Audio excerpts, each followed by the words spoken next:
So guys welcome back to our YouTube channel on the recipe Marathi. आज आपली recipe असणार आहे how to make samosa chaat, म्हणजे समोसा चाट कसा बनवायचा. तर आपण जास्त वेळ न घालवता रेसिपीला आपण सुरुवात करूया. पहिलं मी साहित्य काय काय वापरलं आहे ते दाखवतो आणि मग कृती कशी केली आहे ते दाखवतो.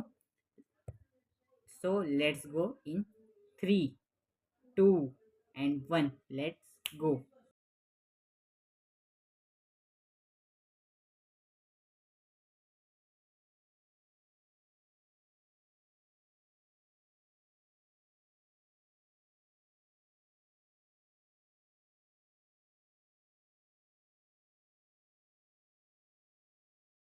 So guys welcome back to our YouTube channel on the recipe Marathi. आज आपली रेसिपी असणार आहे how to make samosa chaat, म्हणजे समोसा चाट कसा बनवायचा. तर आपण जास्त वेळ न घालवता रेसिपीला आपण सुरुवात करूया.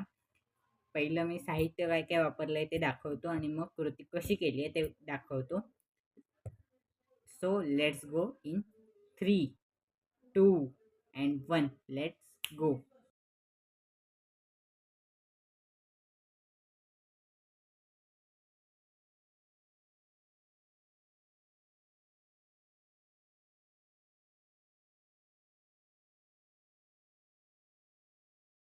आपण आज समोसा चाट बनवण्यासाठी इथे काय साहित्य वापरलं आहे ते पहिलं बघूया, मग कृतीकडे बघूया. त्यासाठी प्रथम मी इथे समोसे घेतलेले. तुम्हाला जेवढे समोसा चाट बनवायचे असतील तेवढे तुम्हाला समोसे लागणार. दुसरं मी इथे दही घेतलं, हे मी फेटून घेतलं आहे आणि त्याच्यात थोडी साखर टाकली आहे.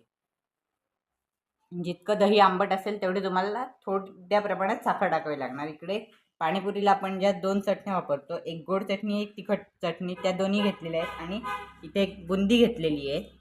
त्यानंतर इकडे रगडा घेतलेला आहे.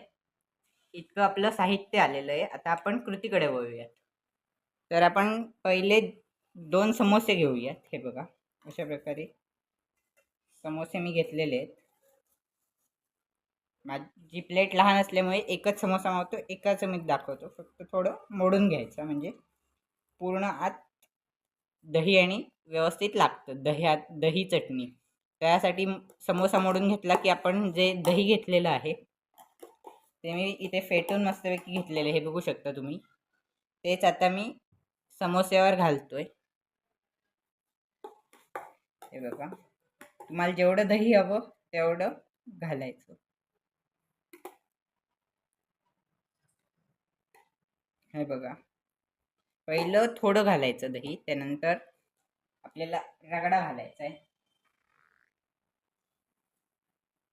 हे बघू शकता.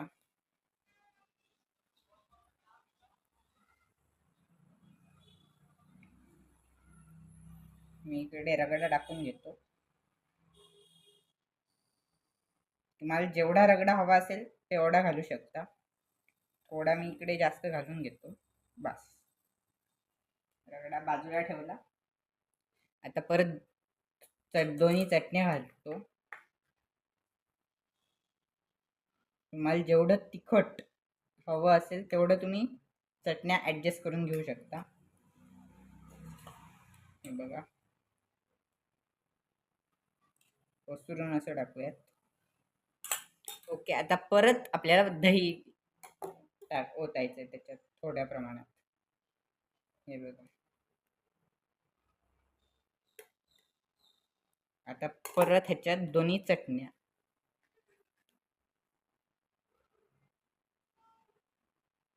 हे बघा,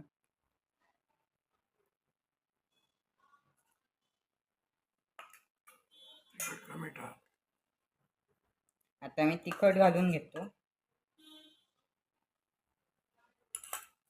तुमच्या टेस्टप्रमाणे तुम्ही ह्याच्यात तिखट आणि गोड चटणी घालायची. आता मेन महत्त्वाची गोष्ट बुंदी. आता ह्याच्यात मी बुंदी टाकून घेतो. मला जेवढी बुंदी आवडत असेल तेवढी तुम्ही घाला. पाण्यात शक्यतो घालायची नाही, म्हणजे 2 चटण्यांच्या, कारण वरून जे सजावटीसाठी आपण बुंदी चांगल्या प्रकारे वापरतो. तर हा व्हिडिओ तुम्ही वेळात वेळ काढून बघितल्याबद्दल धन्यवाद. आणि हा व्हिडिओ तुम्हाला आवडला असेल तर व्हिडिओला लाईक करा, चॅनलला सबस्क्राईब करा आणि शेअर करायला विसरू नका. अशाच नवनवीन रेसिपी आपण पाहणारच आहोत. ही रेसिपी आपण इथेच थांबूयात आणि अशा नवनवीन रेसिपीसाठी या चॅनलला सबस्क्राईब करा आणि मेन महत्त्वाची गोष्ट खात राहा. आपण पुढच्या रेसिपीत भेटू.